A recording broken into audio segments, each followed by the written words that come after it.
Boa tarde. Nós vamos apresentar aqui o nosso trabalho de banco de dados avançados, que foi feito uma análise dos dados de compras governamentais. Teve um foco aí no estado de Minas Gerais, a gente vai explicar o porquê. Então, o grupo é Alice Soares, André Rodrigues, Danilo Figueira, Gustavo Reis e Jonatas Alves. Bom, então a gente vai falar um pouquinho aqui hoje da introdução sobre o que é a licitação, como que é feita a compra do governo, como que a gente fez a coleta, a modelagem, a mineração dos dados. Vamos discutir um pouco as nossas consultas e o resultado delas e depois vamos fazer uma conclusão. Então, basicamente, o que é a licitação?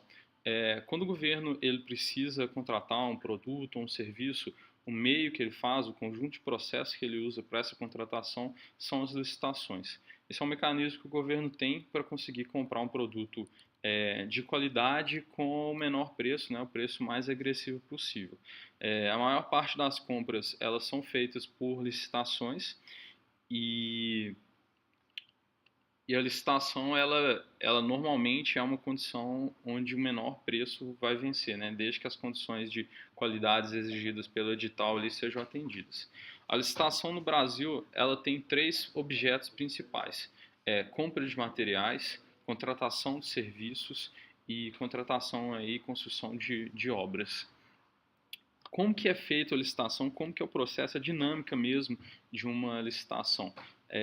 Dado que ela foi publicada, vai ser feito, tem um edital, e aí numa data específica vai ser realizado um pregão. Nesse pregão, os fornecedores eles vão estar presencialmente ou online, dependendo da modalidade do pregão, e eles vão começar a apresentar as propostas e lances. Então, um fornecedor A, por exemplo, vai pagar ali 5 mil por um produto. Aí o fornecedor B vai dar um lance de 4 mil.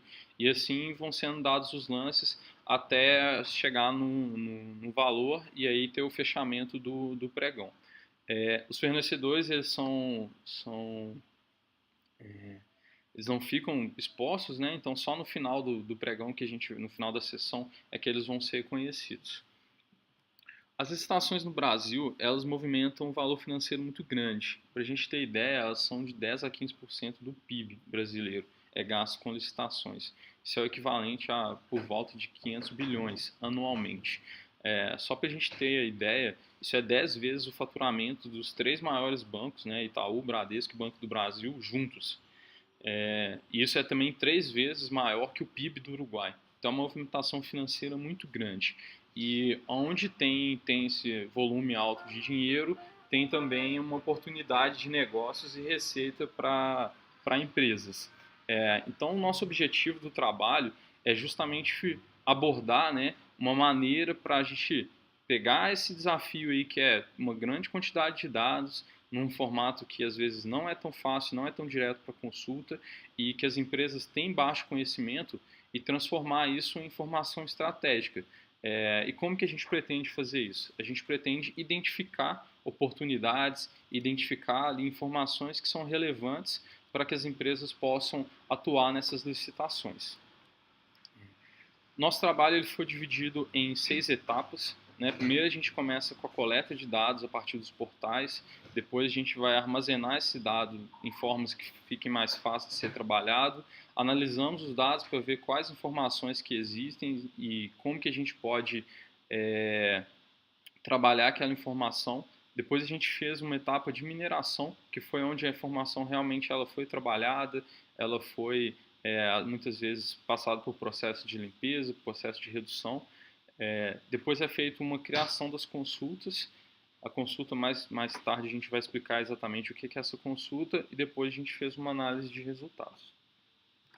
Então eu vou explicar um pouquinho primeiro o que é a coleta de dados. A gente selecionou 4 portais. A gente selecionou o portal de compras do estado de Minas Gerais. Aí Minas Gerais foi escolhido mais por uma questão da gente ter um interesse específico, né? Como todos os participantes do grupo, eles são mineiros, como a UFMG e o DCC, eles estão em Minas Gerais. A gente escolheu o portal de compras de Minas Gerais.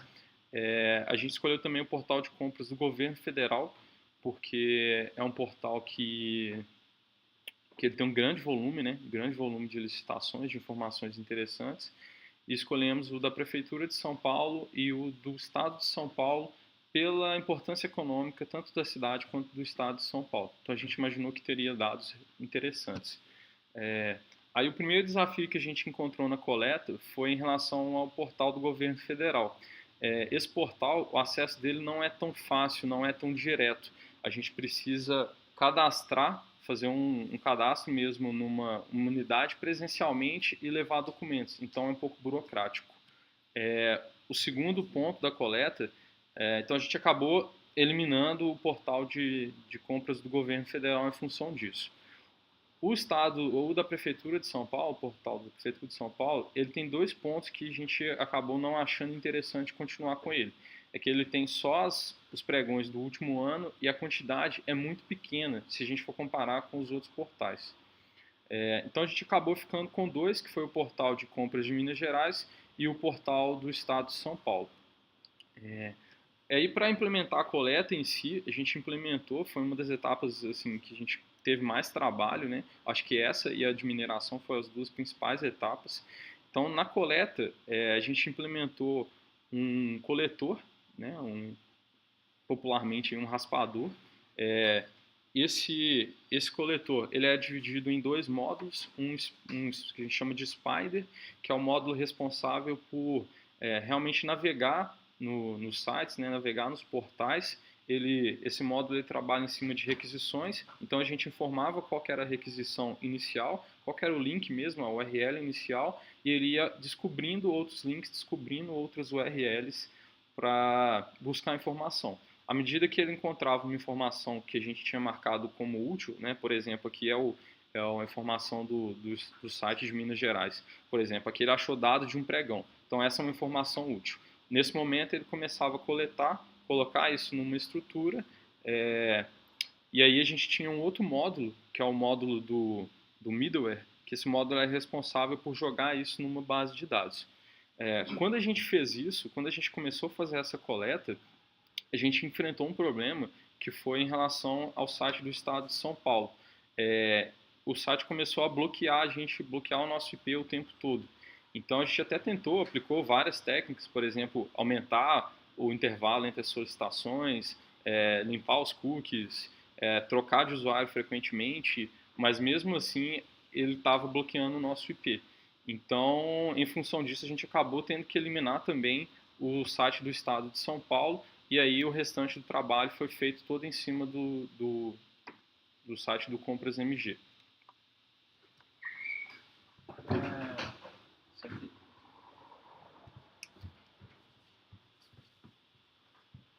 Bom, os dados do site foram obtidos, então, do Compras MG, mas a partir desse momento a gente precisava de entender melhor quais eram esses dados, o que tinha nos dados, e buscando isso, nós fizemos uma modelagem relacional dos dados, através disso entendendo quais objetos eram importantes e aí podendo também identificar os relacionamentos.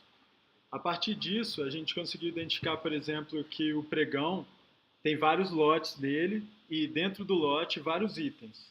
E os itens são, de fato, os elementos que são vendidos, na verdade, comprados, e e o lance, muito embora o lance seja para o lote. Então, quando você vai comprar um lote, você compra, em geral, vários itens. Então, você não consegue simplesmente chegar lá e quero comprar tal item de tal lote. Você só consegue comprar o lote.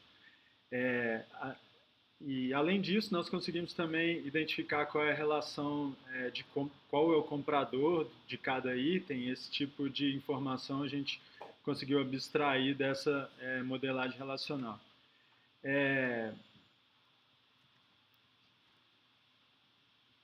Aí nós começamos também a poder avaliar qual é o melhor formato para a aplicação que a gente queria, que a princípio nós começamos com o relacional pela proximidade que a gente tem já, pelo conhecimento com o modelo relacional, mas nós começamos a avaliar uma outra opção que seria o uso do não relacional, já que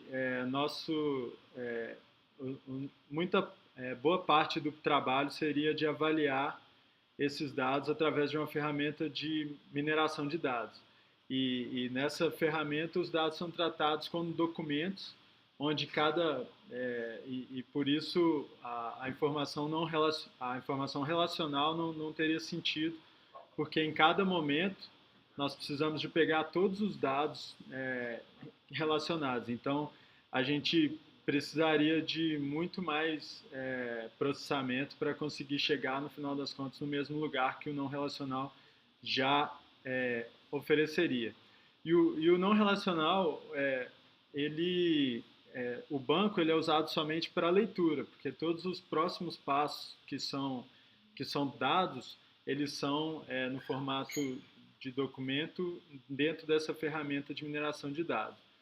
E outra coisa que nós começamos a avaliar se seria possível correlacionar as duas soluções, mas aí a gente viu que era inviável manter essas duas soluções, dado o escopo do trabalho e impossibilidade de poder fazer isso tudo no tempo previsto.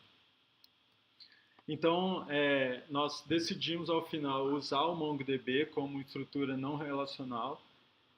E aí os motivos foram esses, que é o processo de mineração de dados. Existe uma estrutura flexível que, na verdade, que não precisa de definir uma estrutura, mas que esses dados fossem passíveis de utilizar na ferramenta de mineração de dados, que permite as queries mais complexas que a gente precisa de fazer, por exemplo, tokenizar e etc.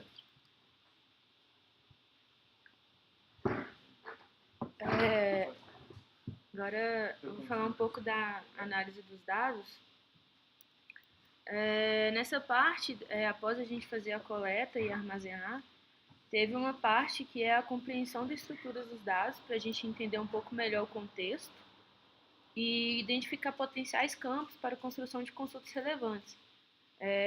Isso seria importante para a gente tentar encontrar uma relevância no nosso trabalho, que é extrair informações que fossem relevantes para o nosso contexto. Então, o processo de mineração dos dados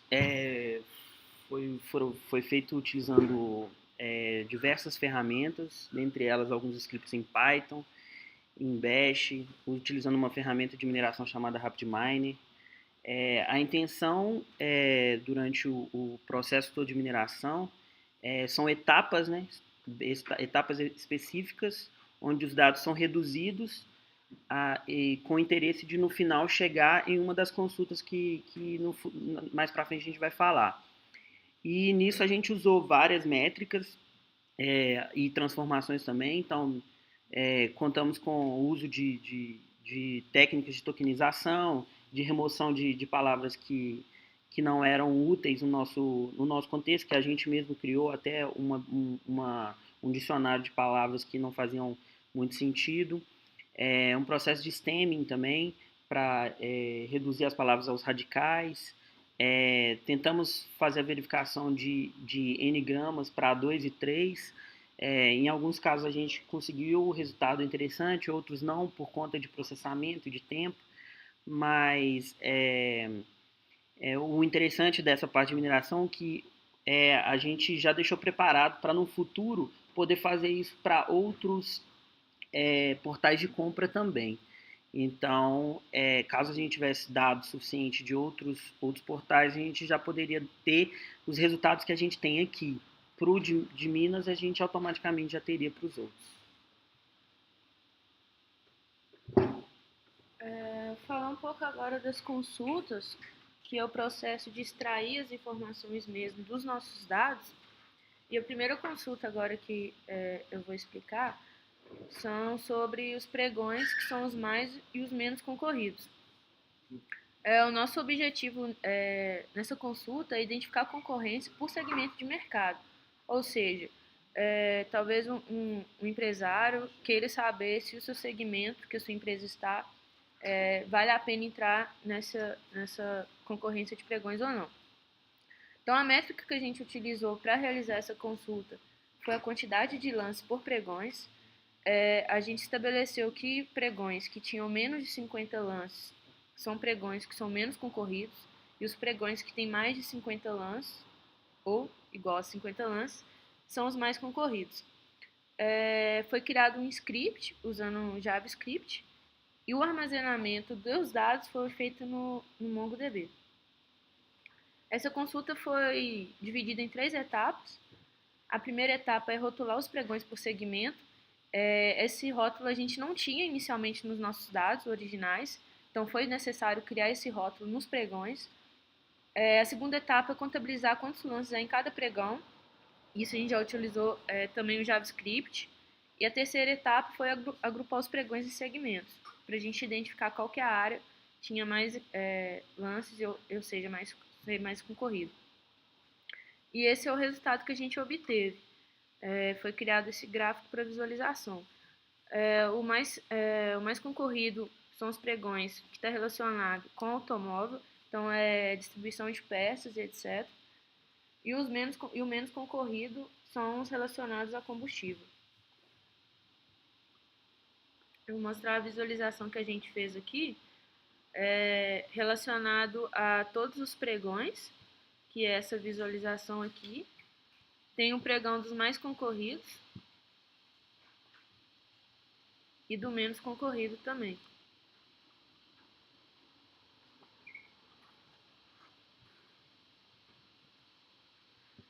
O próximo é de serviço e material. O objetivo é identificar o tipo de pregão mais frequente. Foi também utilizado JavaScript e MongoDB. E é esse o resultado que a gente tem. Assim, a maioria é de material. Fornecimento de material para o governo.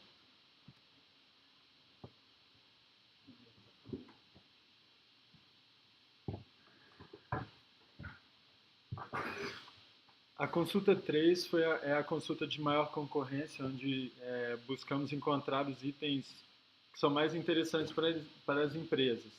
Para avaliar essa consulta, nós precisamos de, primeiro, fazer uma análise de quais termos eram importantes em cada item, associar ele aos lotes, então, porque o lance da empresa é dado no lote e não no item, então nós precisamos de associar um no outro. E essa associação nós levamos também em consideração a extremização, que é pegar os radicais, e aí, para poder gerar o resultado, nós avaliamos quantos fornecedores diferentes deram lances para um determinado item. Então, se 3 fornecedores deram lance em um lote que tem 3 itens, quer dizer que ele deu lance para todos os 3 itens. Foi dessa maneira que nós levamos essa coisa de concorrência para avaliar. Com base nisso, nós conseguimos gerar os 10 itens com maior concorrência, por exemplo, os móveis de aglomerado de madeira, que tiveram muitas vendas, muita gente interessada. Do mesmo jeito do plug, que é interessante, pois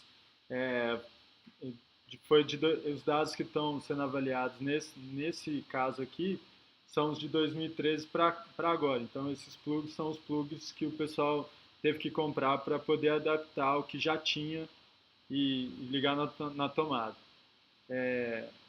E aí tem outros, mas vou seguir. Os mais vendidos, a ideia é o seguinte, é avaliar de todos os itens, somar a quantidade de todos e poder avaliar qual os itens que foram mais vendidos. As métricas para isso, da mesma maneira, nós olhamos a granularidade dos itens, ou seja, nós estamos avaliando no item, e aí fizemos de novo a separação da palavra-chave e contagem do total vendido nos pregões. Com base nisso, nós geramos também um resultado, e aí está os 10 mais vendidos, de maneira que, por exemplo, o primeiro é impressão gráfica, preservativo é uma das coisas mais vendidas, e mais vendido, o suco é mais vendido que o preservativo, e o óleo é mais vendido que o preservativo. O suco é menos vendido, na verdade. E assim.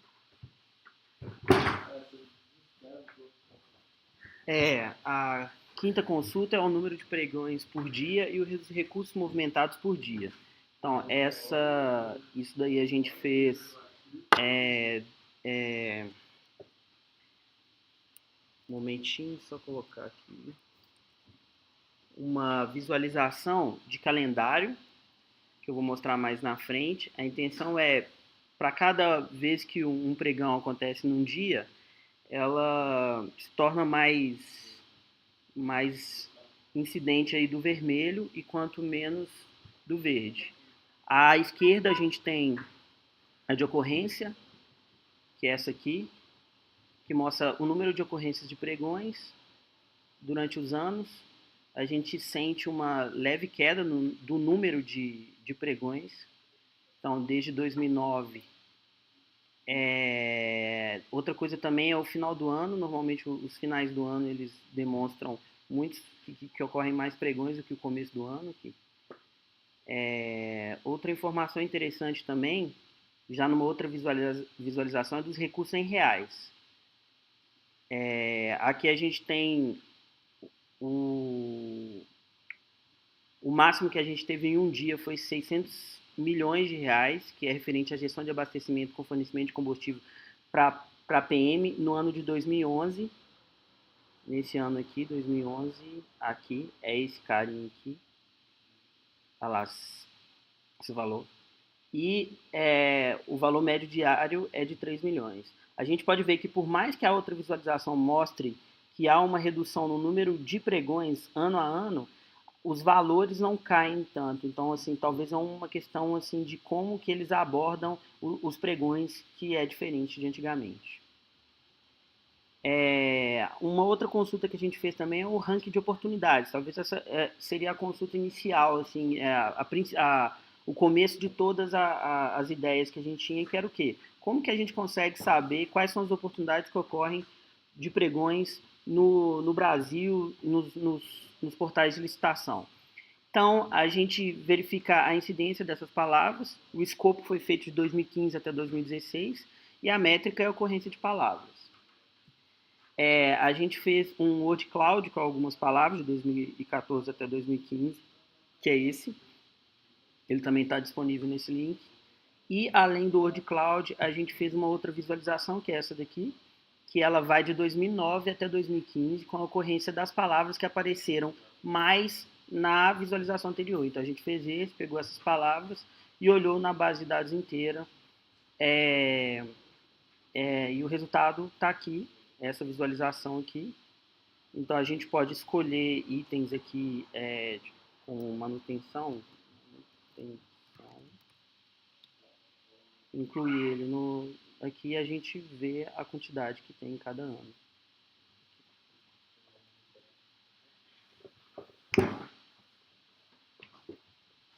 Bom, agora para encerrar, eu vou falar dos resultados finais e das curiosidades que a gente encontrou analisando os dados. Uma coisa assim que é interessante, triste, mas interessante, é que numa das análises nós encontramos um pregão para hospedagens fora de Belo Horizonte. E o lance vencedor foi de R$87 mil para uma estadia de 3 dias, no máximo 50 quilômetros de Belo Horizonte. Então, assim, a gente sente que existe um gasto um pouco desmedido do dinheiro público. Uma outra curiosidade foi um dos maiores, na verdade, o maior valor encontrado em pregões foi a compra de combustível e gerenciamento dos abastecimentos para a Polícia Militar.